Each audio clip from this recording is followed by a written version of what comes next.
Hey, what is up everyone, and welcome to Flash Hobbies, where we do RC unboxings, tutorials, and bashing.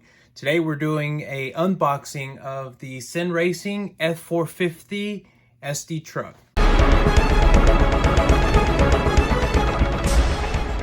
So 2020 was the year of the scalpers, no doubt about that.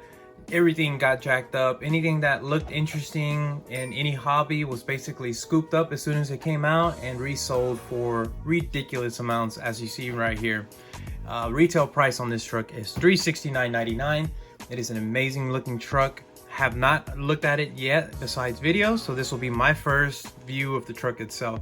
It comes in two colors. You can get gray with the red wheels or blue with the chrome. Personally, I would have liked the gray body with the chrome wheels, or if they would have given you some option for black options, that would have been nice as well. But either way, both colors look absolutely amazing. So this truck looked like a behemoth in the pictures, but let's see how it looks like in person.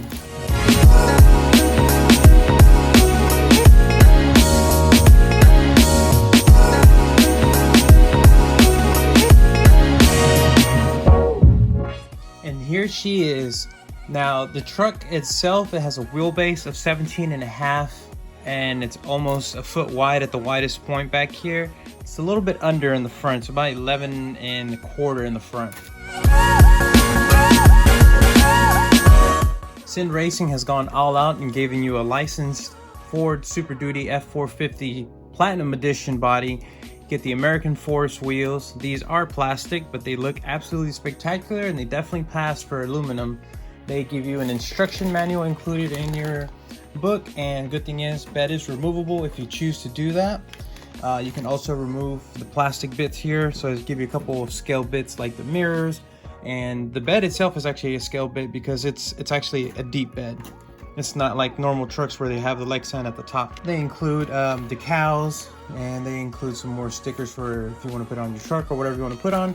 A couple of tools to work on the truck. As always, just the real basic necessities that you need with this. Your transmitter is included on the bottom, and that's 2.4 gigahertz. Now, one thing that I will say is a little bit off or interesting is the wheels themselves. They're about like a 2.7 inch design, so it's definitely an uncommon size in the RC world. So you might have some issues finding tires or, things of that nature going on this if you're looking to upgrade. I have seen some people use the RC four-wheel drive semi-dually wheels, and they look actually really scale.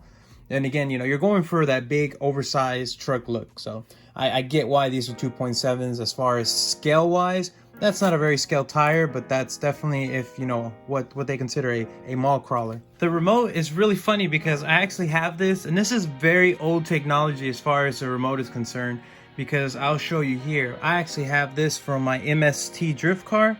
It is the same exact system. This has to be at least, I don't know, 5 to 8 years old technology. So that's kind of a weird thing that they would include this in particular. I guess at the end of the day, as long as it works, it's 2.4 gigahertz, it is reliable. It's just, I find it very odd as far as why they chose this. And actually, I think this feels cheaper than this one that I have right now. So it's really interesting, but that's the control it comes with. It's gonna get all the basic things that you need done with this truck. Now it's time to get to the nitty gritty. How does it look like underneath? Well, here's your look underneath.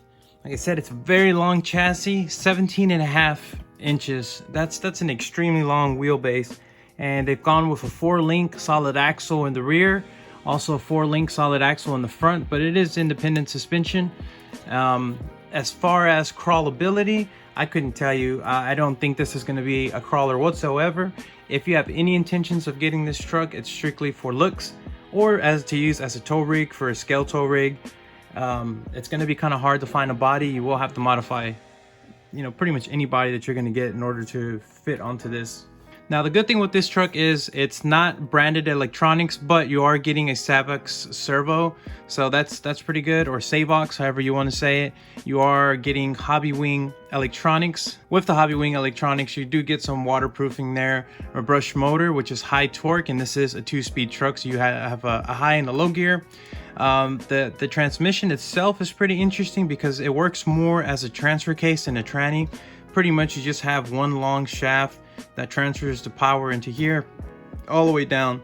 So as you can see, here's the extra bearing just to give you stability for the drive line, and your final drive ratio is here in the rear. Another nice feature that it's included with the price point of this is that you do get aluminum links here, so that's pretty nice. Most people would go out and just, you know, automatically upgrade these. It is plastic on the ends, but that's also fixable, very easy to do, no big deal. So as far as suspension travel, it's not a whole lot. It does have sway bar links in the front and rear, which is nice.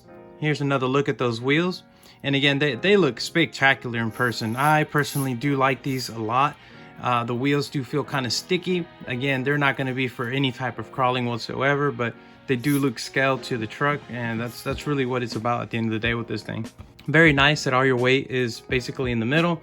You do have some adjustability with this battery tray. If you want to move it, you can move it into different slots here, so that's a nice feature to have. Taking a look at the rear, again, you have your dually setup, you have your axle here. One thing that I will say that's interesting is how this is set up. I don't think I've ever seen a rear solid axle set up this way, and I'm not entirely sure what it's for, other than possibly maybe stability. That's the only thing that I can guess why that's there, but it looks really good. Again, your wheels are set up for dually in the rear. Very nice. Well guys, that's gonna do it for this video. As always, if you have any questions on this, feel free to leave them down below. Don't forget to hit that like, subscribe, and we'll see you on the next one. Thanks for watching Flash Hobbies.